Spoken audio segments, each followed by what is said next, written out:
Hello दोस्तों, हमारा नाम हिमांशु ब्रह्मण्या है और आपके चैनल का नाम है हिमांशु ब्रह्मण्या स्टडी पॉइंट। आप देख रहे हैं आपको पॉलिटी और कॉन्स्टिट्यूशन पढ़ाया जा रहा है। हम संवैधानिक विकास पर बात कर रहे हैं। जितने भी एक्ट हैं वो सब हमें पढ़ने हैं, ठीक है। उनसे महत्वपूर्ण जो बिंदु आते हैं, जो परीक्षाओं में पूछे जाते हैं, उन सब के बारे में आपको पढ़ाया जा रहा है, ठीक है। इससे पहली वीडियो में हमने पिट्स इंडिया एक्ट पढ़ाया था आपको। जिसने अगर वो नहीं देखा है तो पिट्स इंडिया एक्ट पिछली वीडियो में जाकर आप देख सकते हैं। क्लियर है? पॉइंट आ रही है बात समझ में? वो बहुत ही महत्वपूर्ण आपका एक्ट है जो परीक्षाओं में जहां से प्रश्न बनते हैं, तो आप जरूर उसको देख लीजिएगा, ठीक है। आज हम चर्चा करेंगे 1813 का चार्टर्ड एक्ट, ठीक है। मतलब चार्टर्ड होता क्या था, पहले इस चीज को समझिएगा। वास्तव में एक और एक्ट आया था पिट्स इंडिया एक्ट के बाद में, एक और एक्ट आया था, वो भी आप लिख लीजिएगा, नोट आउट कर लीजिएगा, ज्यादा खास नहीं है लेकिन हम बता रहे हैं। वो 1786 का एक्ट था। क्या था? 1786 का एक्ट था। वास्तव में हुआ क्या, जो कॉर्नवालिस थे, लॉर्ड कॉर्नवालिस जो थे, उन्होंने क्या किया गया, उनको जनरल गवर्नर बनाकर भेजा गया। जो इसमें महत्वपूर्ण बात है वह यह है कि उनको प्रधान सेनापति अर्थात प्रधान सेनापति बना के भेजा गया। यानी कि जो सेना की शक्ति थी अब भारत में वह किसके हाथ में थी, तो वास्तव में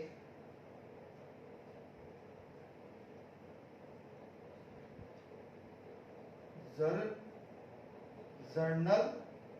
गवर्नर जो बने कॉर्नवालिस, और ये साथ में क्या बन के आए थे, साथ में ये प्रधान सेनापति भी बनकर आए। यानी कि प्रधान सेनापति की जो अब शक्ति थी वास्तव में वह किसके पास में थी, पति की जो शक्ति थी वह किसके पास में थी, अब वास्तव में वह कॉर्नवालिस के पास में थी। Clear point? तो ये भी एक्ट आप याद रख लीजिएगा। आज बात करते हैं, चर्चा करते हैं 1813 का चार्टर्ड एक्ट। अब चार्टर्ड क्यों आ गया है, ये शब्द क्यों आ गया? पहले एक्ट आ रहे थे, अब चार्ट आ गए, है ना। चार्टर का मतलब क्या है वास्तव में समझिएगा। आपसे प्रश्न भी पूछा जाता है कि पहला चार्टर कौन सा है, तो वास्तव में पहला चार्टर जो है वह 1813 का चार्टर है। क्या है? 1813 का चार्टर। चार्टर ये था जो कंपनियों को क्या दिया जाता था, नियम कानून, है ना। आ रही बात समझ में? यानी कि जो भी संवैधानिक आधार बनाया जाता था कंपनी के माध्यम में, यानी कि कंपनी को समझाने के लिए, उनको सूचना पत्र देने के लिए, उनके लिए नियम कानून लगाने के लिए एक जो नियम बनते थे उन्हें क्या कहा जाता था, चार्टर कहा जाता था। उन्हें क्या कहा जाता था, चार्टर कहा जाता था। पॉइंट क्लियर है? बात समझ में आ रही है? यहाँ तक बहुत ही ज्यादा महत्वपूर्ण है, परीक्षाओं में पूछा जाता है। इसके बाद एक्चुअली एक चीज और समझिएगा, 1786 का तो आपको पता ही लग गया, कॉर्नवालिस के बारे में हमने बताया आपको। 480 का एक्ट, इसके बारे में तो आपको हमने बता दिया। एक एक्ट और है और उसको भी समझ लीजिएगा, है ना, वो भी महत्वपूर्ण है, कभी कभी प्रश्न बन जाता है। 1793 का एक्ट, ठीक है। 1793 के एक्ट में क्या हुआ वास्तव में, इसमें जो बीओडी और बीओसी था, यानी कि बोर्ड ऑफ कंट्रोल और बोर्ड ऑफ डायरेक्टर, ठीक है, इनके राजस्व अर्थात इनके वेतन की बात किससे कहा गया कि जो वेतन है वह कौन देगा, वह भारतीय राजस्व देगा, है ना। कौन देगा? भारतीय राजस्व देगा। बात समझ में आ रही है? तो ये एक्ट बनाया गया था, लेकिन अंतिम रूप से पारित कब हुआ, बीओसी के लिए अर्थात बोर्ड ऑफ कंट्रोल के लिए ये पारित हुआ आपका 1813 के चार्टर्ड एक्ट के लिए, ठीक है। आ रही बात समझ में? यानी कि चार्टर्ड एक्ट 1813 के माध्यम से ही बीओसी अर्थात बोर्ड ऑफ कंट्रोल का जो पैसा था वो अब भारत राजस्व देगा, अर्थात भारत में जो ईस्ट इंडिया कंपनी है उसके राजकोष से दिया जाएगा, है ना। Clear point? आ रही है बात समझ में? ठीक है, देखिएगा इससे जो महत्वपूर्ण चीज है हमने आपको बताई कि पहला चार्टर के नाम से अगर प्रश्न आएगा तो आपका आंसर क्या होगा, 1813 का चार्टर। वास्तव में ये प्रश्न कई बार पूछा गया है और वास्तव में प्रश्न इसलिए पूछा गया है कि ये चार्टर बहुत ही ज्यादा महत्वपूर्ण है और किससे संबंधित है, व्यापार से संबंधित है, अर्थात अर्थव्यवस्था से संबंधित है, इसलिए ये प्रश्न पूछा जाता है। देखिएगा, एडम स्मिथ जो है, जिन्हें फादर ऑफ इकोनॉमिक्स कहा जाता है, जिन्हें क्या कहा जाता है, फादर ऑफ इकोनॉमिक्स, वास्तव में ये जो एक्ट है 1813 का चार्टर एक्ट, ये उससे प्रभावित है। किससे प्रभावित है, यानी कि एडम स्मिथ के विचारों से प्रभावित है। क्लियर है पॉइंट। इन्होंने क्या कहा, इन्होंने कहा कि अब आपको पता ही है, बताया गया था कि एकाधिकार की बात हो रही थी। किसकी बात हो रही थी, एकाधिकार की बात हो रही थी। कहने का तात्पर्य यह है कि ईस्ट इंडिया जो कंपनी है, ईस्ट इंडिया कंपनी का एकाधिकार कर दिया गया था, अर्थात ब्रिटेन की और कोई कंपनी जो है वह वहां पर व्यापार नहीं कर सकती थी, है ना। किससे पहले, चार्टर एक्ट 1813 से पहले, ठीक है। यानी कि क्या हो रहा था कि कोई कई सारी कंपनी थी ब्रिटेन की, ठीक है, तो वो क्या करती थी, भारत में व्यापार करने के लिए आती थी। जब भारत में व्यापार करने के लिए आती थी तो क्या कर दिया गया कि अब उसको एकाधिकार, अर्थात कहने का तात्पर्य ये है, एकाधिकार का मतलब ये होता है जो ईस्ट इंडिया कंपनी थी उसका एकाधिकार को समाप्त कर दिया गया, है ना। क्योंकि उससे पहले क्या हो रहा था, उससे पहले ये हो रहा था कि सिर्फ इंडिया मतलब ईस्ट इंडिया कंपनी ही क्या कर रही थी, व्यापार कर रही थी, और जो ब्रिटेन की कंपनियां थी वह व्यापार नहीं कर रही थी। इससे पहले 1813 के चार्टर्ड एक्ट से पहले, ठीक है। क्लियर है पॉइंट, आ रही है बात समझ में। देखिएगा, एडम स्मिथ को ने जो पुस्तक लिखी है उसका नाम है वेल्थ ऑफ नेशन। क्या नाम है, वेल्थ ऑफ नेशन। इसी में ही इन्होंने बताया, पूंजीवाद के बारे में बताया है, ठीक है। इकोनॉमिक्स में आप पढ़ेंगे इसको, बहुत बड़े स्तर पर आप पढ़ेंगे, बहुत ही महत्वपूर्ण है पूंजीवाद, तो उसमें इनका नाम आता है ना। इनको क्या कहा जाता है, फादर ऑफ इकोनॉमिक्स कहा जाता है। यानी कि फादर ऑफ इकोनॉमिक्स का मतलब बहुत ही महत्वपूर्ण है। हिंदी में क्या बोलेंगे, कमेंट करके बताइएगा, ठीक है। किसके पिता कहा जाएगा इनको, कमेंट करके बताइएगा, ठीक है। आइएगा, तो क्या कर दिया गया, इंडिया ईस्ट कंपनी, जो ईस्ट इंडिया कंपनी थी उसका जो व्यापारिक एकाधिकार था उसको क्या कर दिया गया, उसको समाप्त कर दिया गया। पॉइंट क्लियर है, उसको समाप्त कर दिया गया और साथ में 20 वर्षों के लिए इसकी अवधि को बढ़ा दिया गया, है ना। अब 20 वर्षों के बाद क्या किया गया, इसकी मतलब 20 वर्षों के लिए इसकी अवधि को बढ़ा दिया गया। क्योंकि क्राउन क्या करता था, अर्थात ब्रिटेन संसद क्या करती थी, 20-20 साल का, है ना, क्या देती थी, एक तरह से आप समझते होंगे डीएल बनता है आपका ड्राइविंग लाइसेंस, तो ड्राइविंग लाइसेंस क्या करते हैं आप, रिन्यू करवाते हैं। तो रिन्यू करवाने के में क्या होता है कि आपकी जो उसकी अवधि है वह बढ़ जाती है ना। तो अवधि बढ़ाने को ही हम क्या कहते हैं, रिन्यू कहते हैं। तो 20 वर्षों के लिए इसको बढ़ा दिया गया, किसको, ईस्ट इंडिया कंपनी को। क्लियर है पॉइंट। इसमें एक शर्त और रखी गई थी, इसको समझिएगा बिल्कुल ध्यान से, कि चीन के साथ व्यापार और चाय के साथ व्यापार, किसके साथ, चीन के साथ व्यापार और चाय के साथ व्यापार अभी भी ईस्ट इंडिया कंपनी के ही पास था। अर्थात ब्रिटेन की कोई भी कंपनी चीन के साथ में कोई व्यापार नहीं कर सकती थी और चाय में भी कोई व्यापार नहीं कर सकती थी। पॉइंट क्लियर है, बात समझ में आ रही है, बहुत ही महत्वपूर्ण तथ्य है, पूछा जाता है, ठीक है। क्लियर है पॉइंट, चलिएगा आगे चलते हैं। अब देखिएगा ईस्ट इंडिया कंपनी को होने वाली क्षति।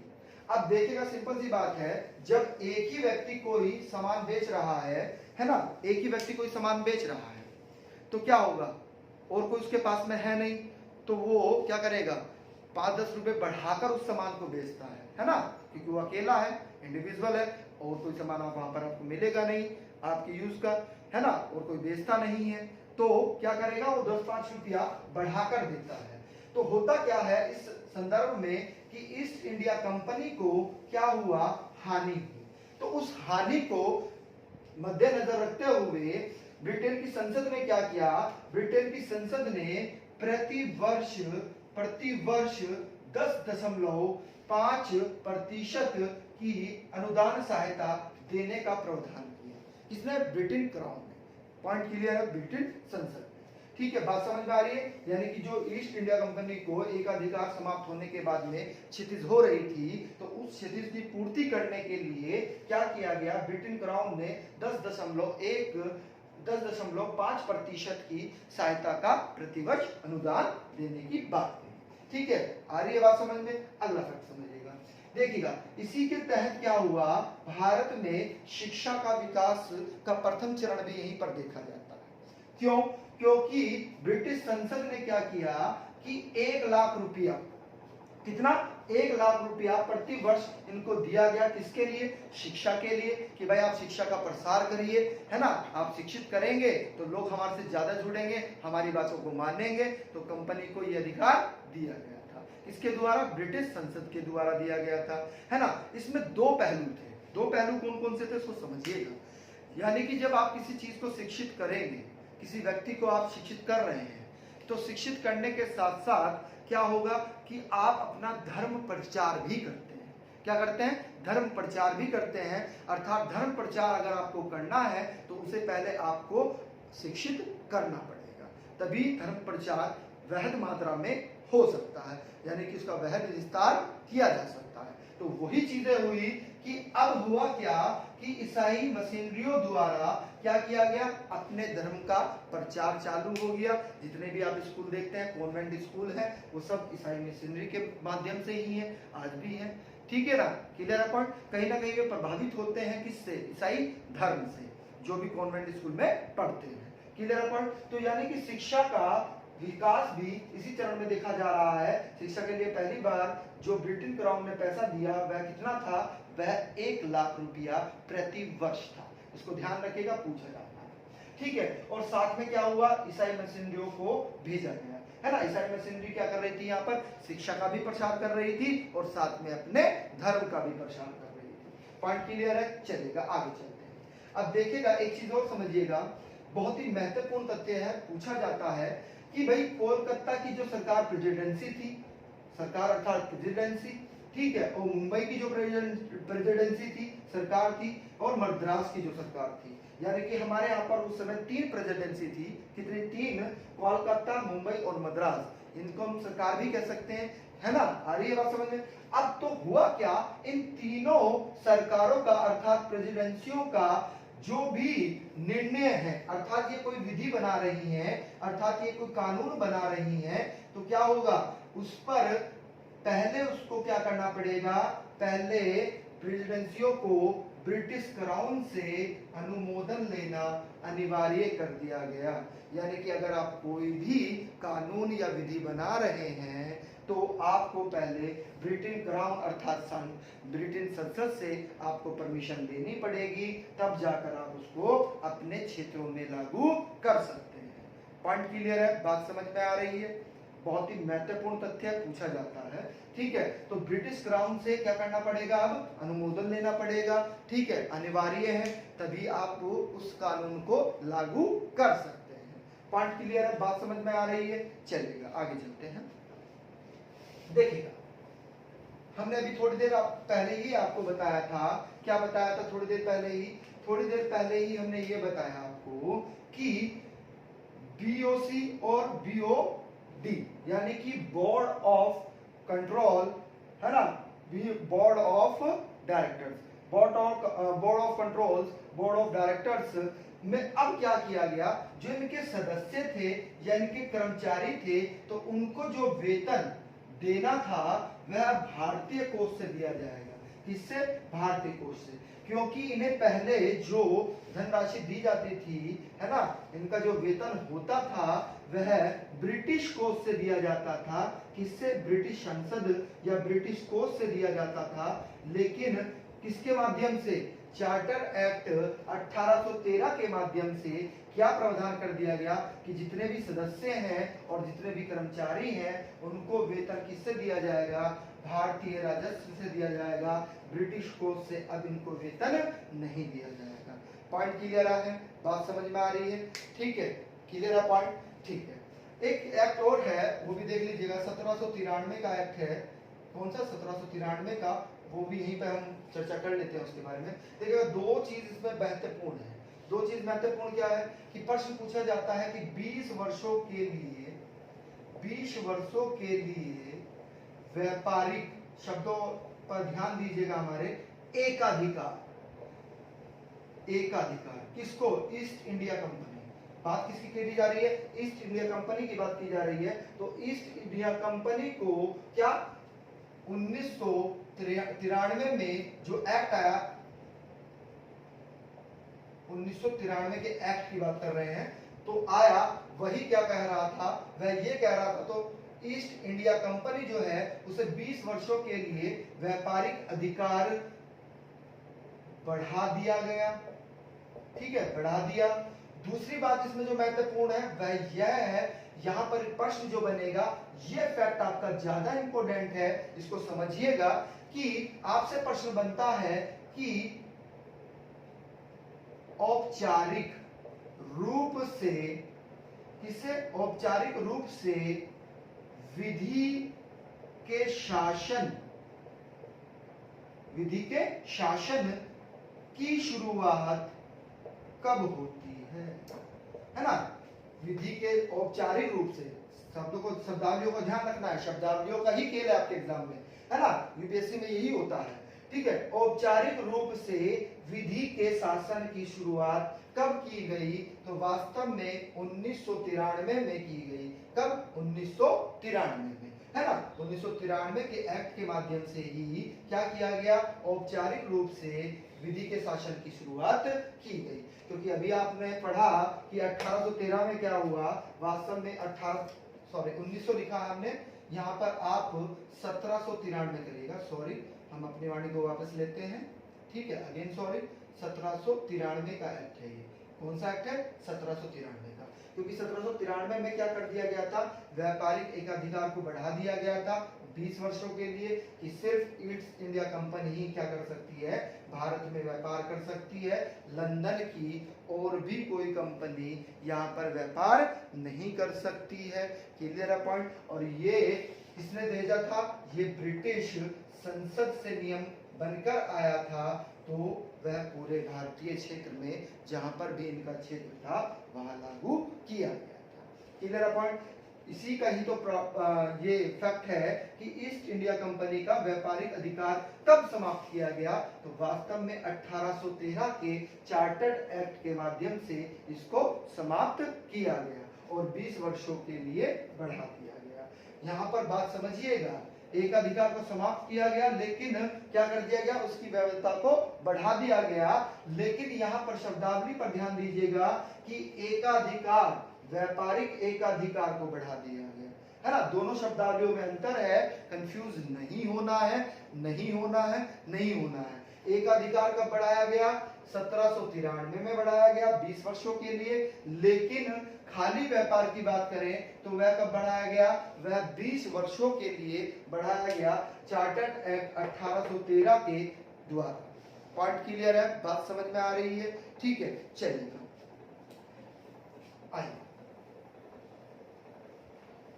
ये 1813 का भैया बहुत ज्यादा इंपॉर्टेंट है, इसको पढ़ लीजिएगा, बहुत ही ज्यादा महत्वपूर्ण है, ठीक है? क्लियर है पॉइंट? आ रही है बात समझ में? अभी हम बात कर रहे हैं किसकी? 1833 का एक्ट, है ना? अब जितने भी एक्ट चलेंगे वो चार्टर ही चलेंगे। कैसे चलेंगे? चार्टर। तो अगला जो वीडियो रहेगा हमारा वह 1833 के चार्टर्ड एक्ट के तहत रहेगा, और वह वीडियो बहुत ही महत्वपूर्ण रहेगी आपकी, क्योंकि ये भी बहुत ही ज्यादा महत्वपूर्ण एक्ट है जो परीक्षाओं में पूछा जाता है, ठीक है? तो जो नए व्यूअर्स हैं जिन्होंने हमारे चैनल को सब्सक्राइब नहीं किया है वो हमारे चैनल को सब्सक्राइब कर ले और बेल आइकन ऑन कर ले। और भैया अगर वीडियो अच्छा लगा हो तो इसको लाइक करिएगा और ज्यादा से ज्यादा शेयर करिएगा। देखिएगा, अवधारणा पढ़नी जरूरी है। हम बार बार इसी चीज को बोल रहे हैं कि आप एक बार आपके माइंड में एक खाका तैयार हो गया तो आप कभी नहीं भूलेंगे। आपको फैक्ट्स रटने नहीं है, चीजों को क्रम से समझना है और याद कर लेना है। क्योंकि क्रम से आप समझेंगे तो आपको याद हो जाएगा, आगे भविष्य में कोई भी प्रॉब्लम नहीं होगी। ठीक है, थैंक यू वेरी मच।